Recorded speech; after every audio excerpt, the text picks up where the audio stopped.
Happy Monday, happy Monday.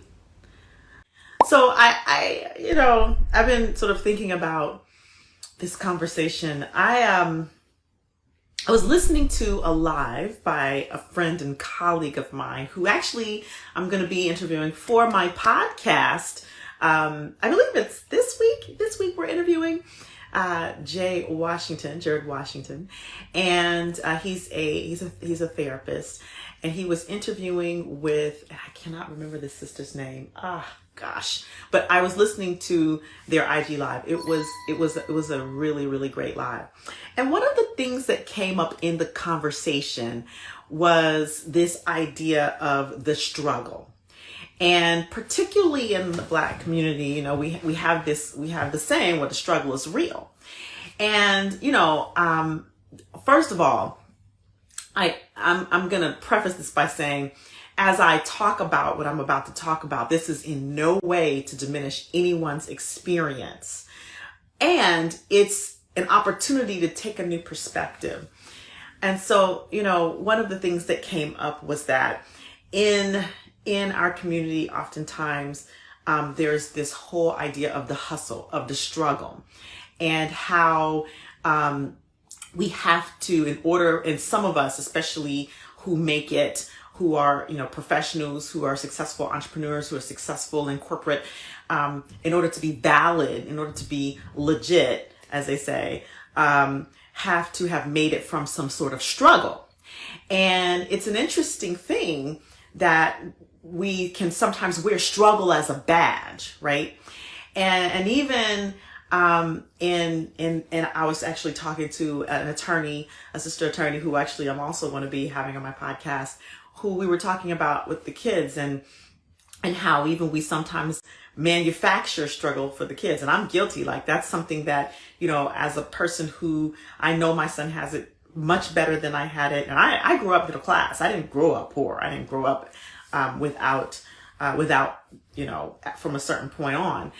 But there was a sense of struggle in my upbringing because of what my mom went through. And I saw her struggle up until a certain point, and then she was very successful, and then we were, we would consider middle class. My son has not had to experience that, fortunately, at this point.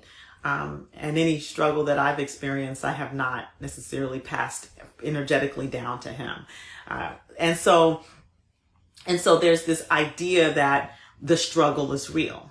And you all know my background. My background is in the unconscious mind and the commands that we give ourselves in neurolinguistic programming. And the language is very important when we start talking about the struggle, because, one has to ask oneself, if we continue to say the struggle is real, are we perpetuating struggle in our lives? And is the struggle really real, or is it perspective?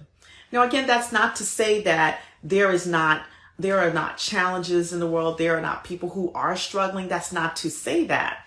But we want to really start to look at the language that we're using. Is the struggle really real, or is it the perceived struggle?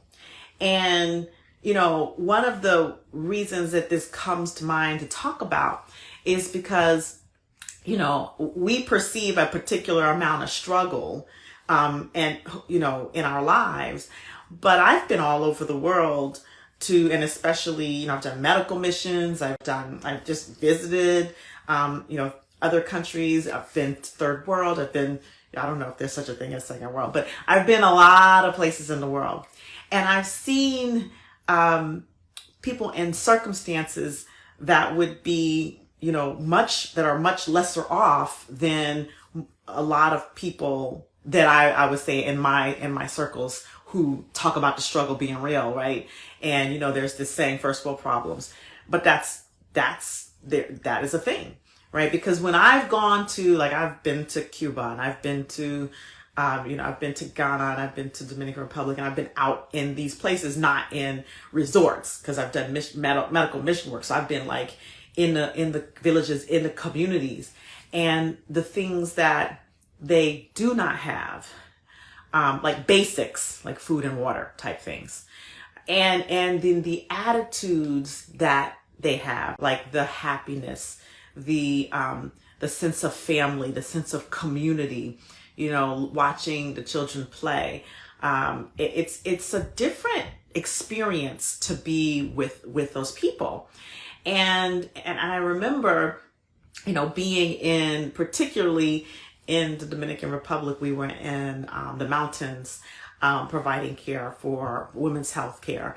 And we were on a lunch break one day, and we were playing dominoes, because that's the game, right? And these kids, number one, super smart with numbers, because I'm not really great with dominoes. I mean, I could play spades, but dominoes was not really my thing. There was a child behind each doctor, right, playing the bones for us, playing and quicker than we could play them. And I remember later on that evening, we went to this festival, this celebration, and then just to watch the kids just running around and playing and being happy, and how the neighborhood, right, the village was so welcoming and loving, and they would give whatever they have for us coming up there, but they didn't have much. And so, I think about, well, is the struggle really real?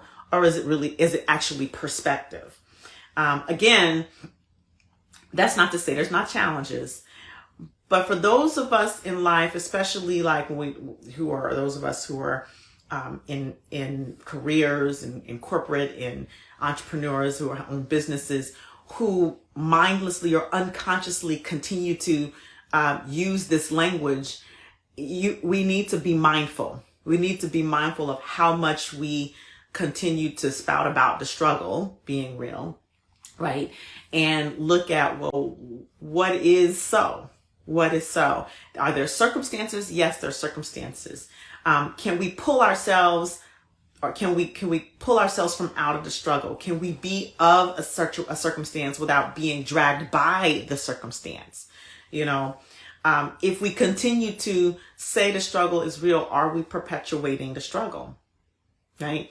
Financially speaking, even societally speaking, what should we be focused on? Because if you're focused on the struggle, number one, that's all you're going to see, right? That's all you're going to see is the struggle. And you'll miss the opportunities. Now, that's not to say, I did a live, maybe I think it was last week, that talked about denying our emotions and denying our experiences, and how that's unhealthy. It's not to say that we don't feel what we feel, and we don't honor whatever experience that we're having, but we just want to make sure that we have the balance of experiencing and honoring our feelings, and not being stuck in a conversation called the struggle, called the hustle, right? And sometimes hustle, it can have a negative connotation. It's not always a negative connotation, but it can have that, right? So then what is the language that yes, if your baseline, West says, if your baseline is in struggle, we tend to gravitate back to that as a validation. That's right. And what's interesting about that is that there is something in neurolinguistic programming that we called toward thinking and away from thinking. Toward thinking and away from thinking. And if your baseline is in the struggle, then all of the actions that you take will be to move away from the struggle. But what happens is when you then get comfortable, you take your foot off the gas. And so what happens is you never quite get out of the struggle, because you're always looking in the rearview mirror trying to get away from it, right? You get far enough to get comfortable, but you don't always get all the way away from it. Or if you do get out of the struggle, you're more likely to slide back into older patterns, because you don't have anything pulling you forward. And so when you have toward thinking, for example, when I mean toward thinking, I mean thinking about what is it in your future that you're stepping towards? What is it What is the thing that is motivating you, that's motivating you towards in your future, right? For example, a vision. And for me, that vision is healing. That vision is my son's future. That vision is amplifying Black voices and empowering Black mindset, Black and brown mindset, so that, we can be healed from generational trauma, from the cultural trauma, societal trauma, so that we can be empowered to use different language ourselves, right? And so that pulls me to a new future, right? It's something that I don't even know what it looks like, but it's calling me. So then if you're focused on something that you're called toward, then what happens is you're not, even as you come out of the struggle, you're not taking your foot off the gas, because you're not focused on the rear view mirror. You're not focused on the struggle that you're leaving. You're focused on the dream or the vision that's pulling you forward. You're focused on that. That's why vision boards are so powerful. When you get rid of all the negative self-talk and the unconscious stuck emotions and limiting beliefs and limiting decisions that kind of keep you back there, right? When you get rid of that, these vision boards can be so powerful, because when you create that vision, then that little place in your brain that I'm always talking about, that reticular activating system, it actually is looking for the opportunity. Whereas if you are stuck in struggle thinking or hustle thinking even, right? You're stuck in this place of struggle thinking, then your brain cannot see those opportunities. They cannot see those opportunities. And that's what I was alluding to. When you're focused on the struggle, then you miss the opportunity to really be pulled forward to something else, right? And so that's really what I wanted to speak about today, is just to really be mindful of the language you use. And I'm always talking about language. I'm always talking about watching your words, watching your language, because we so often are just talking. We're just talking about stuff. We're talking about. We're not like generating or creating our worlds with our language. And the truth is, you don't even know how generative, how creative your language is, how powerful that energy is. Because what you're doing is, when you're speaking, you can hear yourself talking. So unconsciously, when you're speaking about things, you are giving commands to your unconscious mind. And so it's important that as you move forward day to day, you start listening to yourself speak. You start listening to the thoughts coming up, but I really think it's important to also listen to what's coming out of your mouth when you're talking to people. How many times you say it's hard, right? I have a client who, one of her mantras is, it's hard. And I have to catch her every single time and say, you like that phrase, don't you? Because every time you say it's hard, guess what happens? It gets hard. How many times do you say, I can't afford, right? I don't have, right? We got to start to look about, how do we reframe that despite what's in our bank account? Because sometimes people say, well, like, if I don't have the money in my bank account, then that's what's so. But people who create and generate beyond what's their circumstances are people who are aware of what the circumstance are, but do not create from the present circumstance. They do not create based on that circumstance. They create based on the vision toward, right? Not based on the struggle. So, the word of the day, or the question of the day, is the struggle really real? Because what's real is really what we perceive is real, right? And I've talked about perception is projection once before, I believe. Our minds are always taking in sensory information that we, through our five senses, through our visual, through our auditory, through our kinesthetic, right? We're taking in all of this information. But remember this information gets filtered based on past experience, based on belief systems and values that we've been raised in, old conversations, based on even the present experience, what we see. But what one person sees is different from what another person who might live next door, who might live down the street, who might have the same exact job, getting paid the exact same thing, who might have the exact same business. The experience is different because of the filter that the information is going through. All right.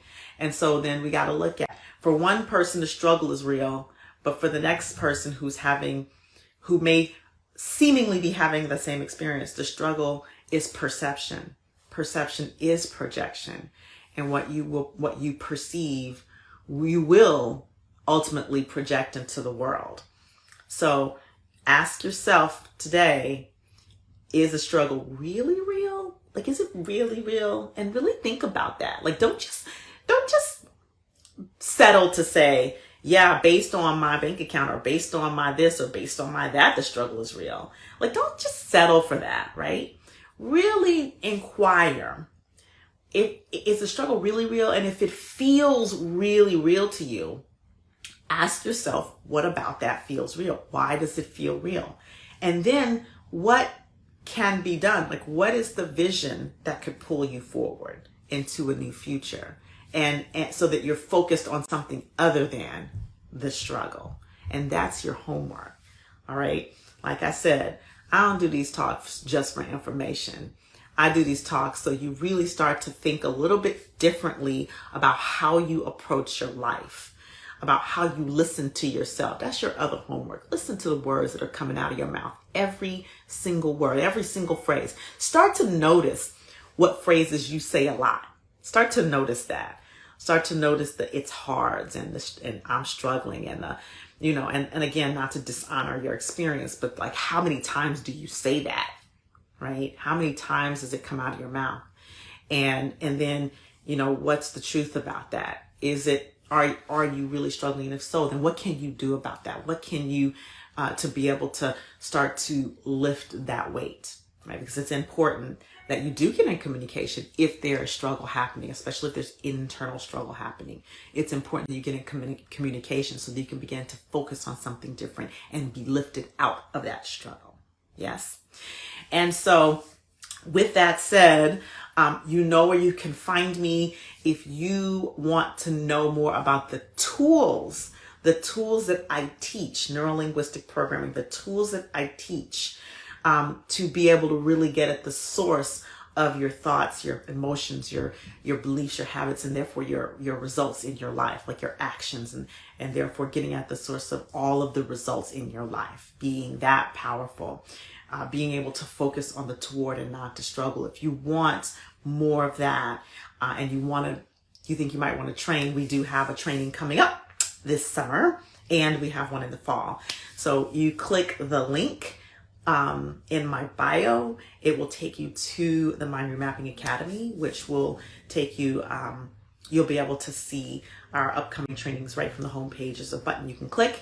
If you feel like you're stuck and you need a little bit more deep work, then again, you just click that link in the bio, and there's a free webinar right on the homepage. But there's also a way from the homepage that you can schedule a free wake-up call with me so that we can know what really is going on, that we need to sweep the root cause around and get you feeling like your true self. All right. And finally, check us out. Check our podcast out. We have a new episode that just dropped today, so it should be posting on my feed today and in the stories, as well as on Wednesday. We come out with our podcast every Mondays and Wednesdays. Remap your mind. And so I appreciate all of you have showed up today, and I'd love to hear your comments about what you have learned about the struggle being real. What is your perception? What have you been projecting? And where will what do you notice about your language? And where will you start to shift and change that? Okay. Be empowered today. Look forward to seeing you all on the next live. Have a wonderful rest of the day and a great rest of the week. Namaste, y'all.